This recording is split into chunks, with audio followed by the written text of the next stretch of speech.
L'Esprit de Dieu est sur nous. Au nom du Père et du Fils et du Saint-Esprit. Amen. Merveilleuse créature de Dieu, que la paix du Christ soit toujours avec vous. Nous sommes au 4e dimanche du temps ordinaire, année B, à la date du 28 janvier 2024. Les lectures de ce jour sont une invitation à la prophétie. Le Seigneur soit avec vous. L'évangile de Jésus-Christ selon Marc, chapitre 1, versets 21 à 28.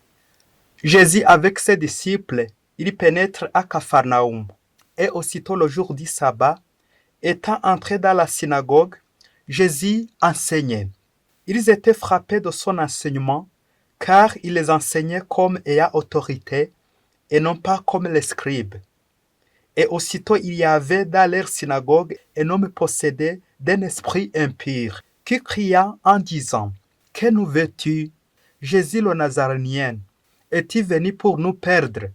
Je sais que tu es le Saint de Dieu. » Et Jésus le menaçant en disant, « Tais-toi et sors de lui. » Et le secoua violemment. L'esprit impur cria d'une voix forte et sortit de lui. Et ils furent tous effrayés, de sorte qu'ils se demandaient entre eux, « Qu'est-ce là? » Un enseignement nouveau, donné d'autorité. Même aux esprits impurs, il commande et ils lui obéissent. Et sa renommée se répandit aussitôt partout, dans toute la région de Galilée. Acclamons la parole du Seigneur.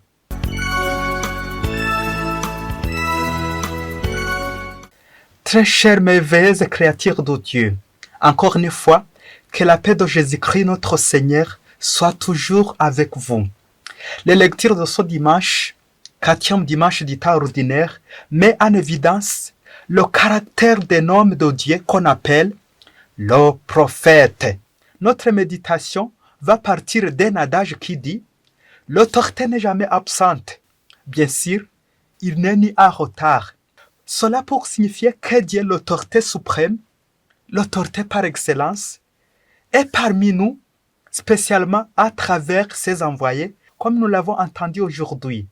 L'envoyé de Dieu, c'est son prophète envers son peuple. Dans la première lecture, nous voyons le prophète Moïse qui se présente comme un envoyé de Dieu pour communiquer la volonté de Dieu envers son peuple Israël. Moïse, dans l'Ancien Testament, fait lien ou médiation entre Dieu et son peuple. Moïse symbolisait le prophète par excellence. Ce prophète par excellence dans le Nouveau Testament, c'est Jésus, le nouveau Moïse, le Fils de Dieu, l'envoyé de Dieu, médiateur unique entre Dieu et les hommes. C'est celui qui va communiquer la volonté de Dieu envers les chrétiens, envers le peuple, envers le monde. Ce prophète digne de son nom, qui parle aujourd'hui avec une autorité surprenante, car Dieu n'est jamais absent, il est parmi nous. La présence du Christ dans la synagogue va nous révéler son autorité, qu'il est toujours parmi nous. Il n'est jamais absent. L'autorité est toujours là. Dieu est toujours parmi son peuple. Le mot prophète vient de l'hébreu, nabi, prophète, et du grec, prophémie, qui parle devant, qui parle auprès. Le prophète est celui qui est choisi par Dieu et appelé par Dieu pour parler au nom de Dieu et qui apporte la vérité de Dieu à l'humanité. Amen. Même si Jésus est le prophète par excellence, mais par sa pitié et par son amour infini, il nous fait des participants à sa prophétie, spécialement dans le sacrement de baptême. Un chrétien lui aussi devient juste par participation aux 3 fonctions du Christ, roi, prêtre et prophète. Signalons que nous sommes en train d'insister sur cette dernière fonction, être prophète, participation à la prophétie du Christ, pour dire que Dieu est parmi nous, et parle parmi nous, et parle à nous. Le siècle comme le nôtre apparaît plusieurs prophètes, et presque tout le monde vient à leur suite. Est-ce que ce sont des vrais prophètes ou bien ce sont des faux prophètes? Faites attention quand nous suivons déjà.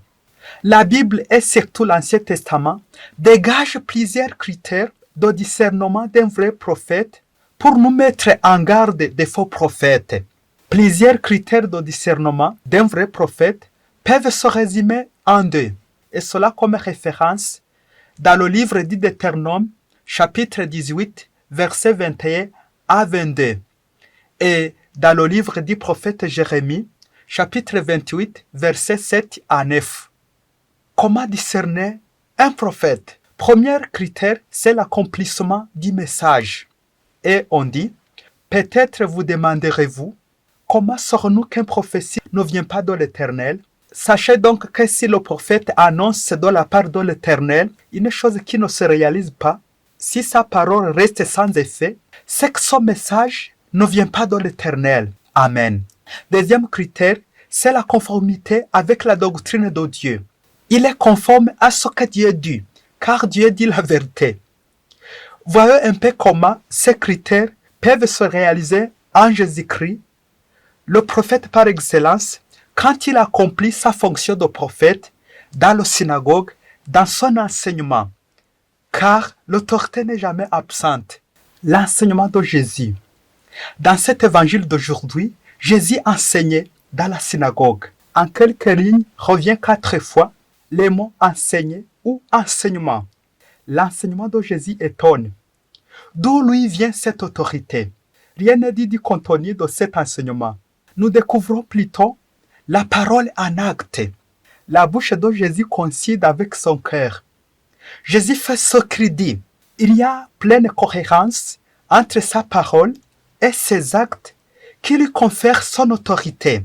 L'autorité de Jésus consiste à dire ce qu'il va faire. Dans la synagogue, il y avait un homme possédé d'un esprit impur. Impur, dans le langage biblique, est opposé à saint.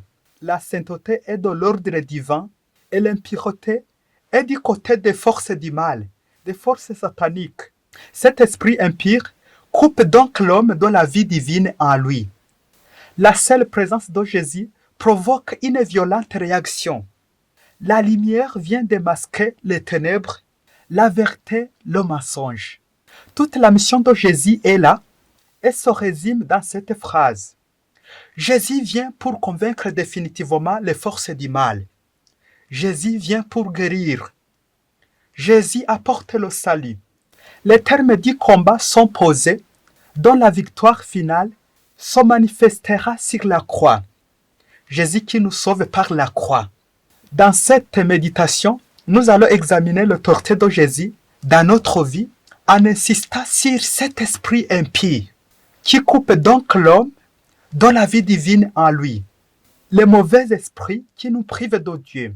En référence sur des maladies du cœur, du corps humain, très fréquentes dans notre siècle, ces maladies qui rendent impur notre cœur.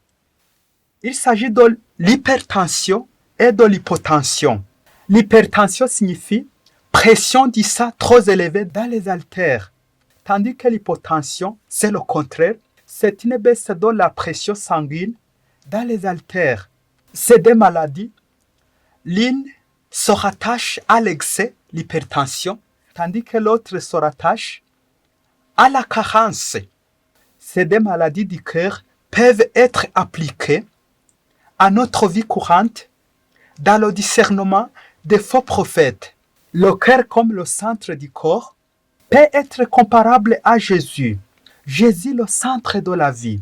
Et d'un côté, l'hypotension comme carence du sang dans le cœur est comparée à un faux prophète qui acquiert un esprit impur. Dire des mensonges, parler des mensonges, quand il manque la parole de Dieu, carence à la parole de Dieu. Quand il n'arrive pas à Dieu, ses paroles sont vaines, carence alimentaire. Dans la vie spirituelle, c'est la carence de la prière, la sécheresse. Tout chrétien qui ne prie pas est un faux prophète car il manque Dieu. Dieu lui manque. Il devient impie et par conséquent, il va parler de l'impureté. Impureté du cœur, des mauvaises paroles, des paroles blessantes, des paroles qui tuent. Donc, ce chrétien est malade. Il souffre de la carence du Christ. Il lui manque Dieu. Et de l'autre côté, il s'agit de l'hypertension. Comme l'excès du sang, dépassement du sang, débordement. Cet mauvais esprit est comparable aux docteurs de la loi, des pharisiens, que nous sommes des riches, des intellectuels de notre siècle qui veulent dépasser Jésus, aller au-delà de Jésus. Vous le savez, comme des eaux qui débordent la rivière, en débordant la rivière, ils endommagent beaucoup. Voilà les chrétiens qui prophétisent par de mauvais actes. Exemple d'esprit impur. Ces gens qui ne veulent pas écouter Jésus, il faut la négation, nier Dieu par leurs mauvais actes. Ils se croient forts. Alors qu'il y a un adage qui dit, qui se croit malin, il est toujours bête. C'est un faux prophète. Quiconque dépasse Jésus a cet esprit qui le rend impur. Chers frères et sœurs, ce siècle a besoin de vrais prophètes, à l'instar de Jésus-Christ, le prophète par excellence, qui a cette procédure. Aussitôt dit, aussitôt fait. Je dis bien et je fais bien. Il a besoin de témoins, un homme de diseurs. Chers frères et sœurs, si tu te sens attrapé par l'une ou l'autre parmi ces deux maladies, n'hésite pas à prendre le médicament chez Jésus. Jésus, le médecin par excellence, le prophète par excellence, il s'agit de la purification, vie de détachement du mal et vivre toujours avec le Christ. La vie devient bonne quand nous sommes avec Jésus. Amen. Bon dimanche et soyez les bénis de Dieu. Que Dieu Tout-Puissant vous bénisse, le Père et le Fils et le Saint-Esprit. Amen. Abe Masumbuko Ladislas, du diocèse de Cyangugu.